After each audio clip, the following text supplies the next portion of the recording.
ام حسب الذین فی قلوبہم مرض، آیا گمان کرتے وہ لوگ جن کے دلوں میں بیماری ہے، اللہ یخرج اللہ اضغانہم، کہ نہیں نکالے گا اللہ ان کا کھوٹ، دغن کینہ، وَلَوْ نَشَاءُ، اگر ہم چاہے، لَأَرَيْنَاكَهُمْ، دکھا دیں گے آپ کو یہ، فَلَعَرَفْتَهُمْ بِسِيمَاهُمْ، ہم پہچان لیں گے چہروں سے۔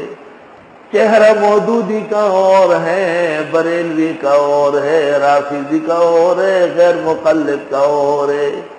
دیوبندیوں کے چہرے نور اور پرسرور ہے، مودودی کے چہرے میں مکر و فریب ہوتا ہے، بریلوی کے چہرے پر قبر اور جہنم کی مٹی پڑی رہتی ہے، شرک اور بدعت سے لت پت، چہرہ دیکھتے آپ کا یا اللہ یہ توبہ کیوں نہیں کرتا۔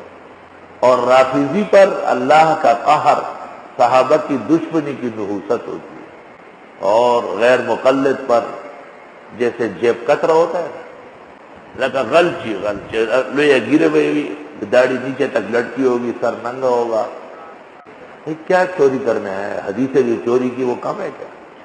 اور آپ دیکھیں فیصلہ دنیا میں ہو چکا ہے، اور اپنے اہل حق کے چہرے سبحان اللہ، کالشمس فی کبد السماء وضوءها یغشی البلاد مشارقا ومغاربا کالبدر من حیث التفت رأیتہ یہدی الی عینیک نورا ثاقبا۔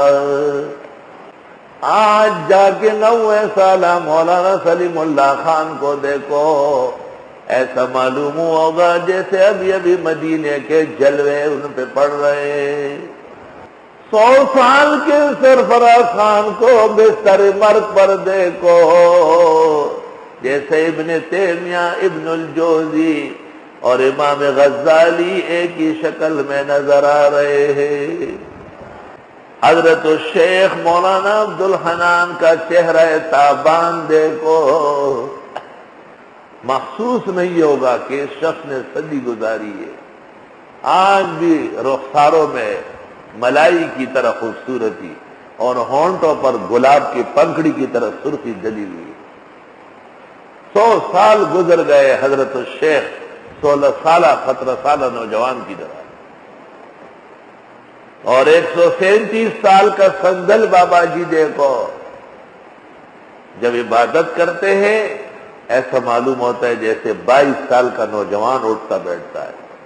اہل حق کے چہرے اور اہل باطل کے آئینے ہیں۔ فَلَعَرَفْتَهُمْ بِسِيمَاهُمْ، آپ پہچان لیں گے ان کو چہروں کی نشانی سے۔ اگر آپ نہیں پہچانتے تو آپ کی آنکھ نہیں ہے، وہ اندھی ہو چکی۔ وَلَتَعْرِفَنَّهُمْ فِي لَحْنِ الْقَوْلِ، اور ان منافقوں کو پہچان لیں گے باتوں کو گول مول کرنے سے، کہیں گے کچھ کرے گے کچھ۔ پنجاب کا شاعر ہوگا، ابھی آپ کے سامنے عاشق رسول، نعت رسول مقبول پڑھنے آ جائے گا، پھر دیکھو ایک ایسا شخص اٹھے گا کہ لگے گا کہ ابھی ابھی گیدڑوں نے اس کو چوسا ہے اور کتوں نے اس کے چہرے پر موتا ہے۔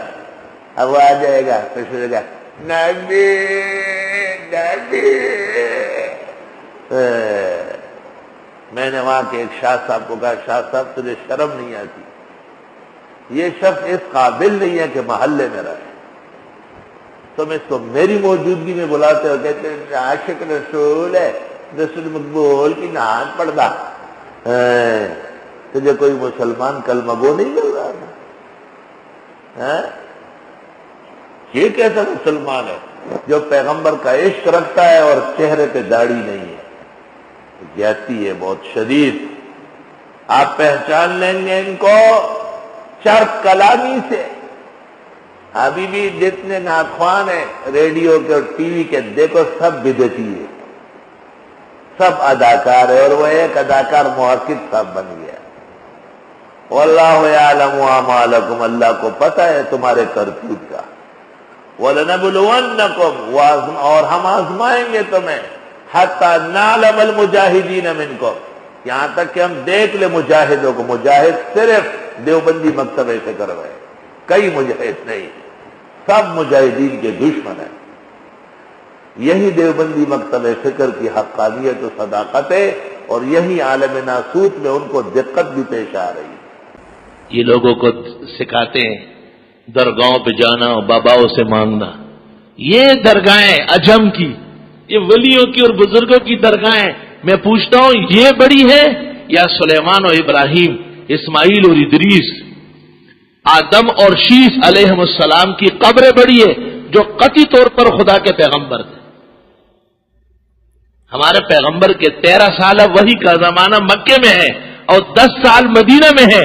آپ نے کبھی کسی ضعیف نہیں، موضوع روایت میں بھی کسی مسلمان کو نہیں کہا کہ آپ تکلیف میں مبتلا ہے پیغمبر کو آواز دے دو۔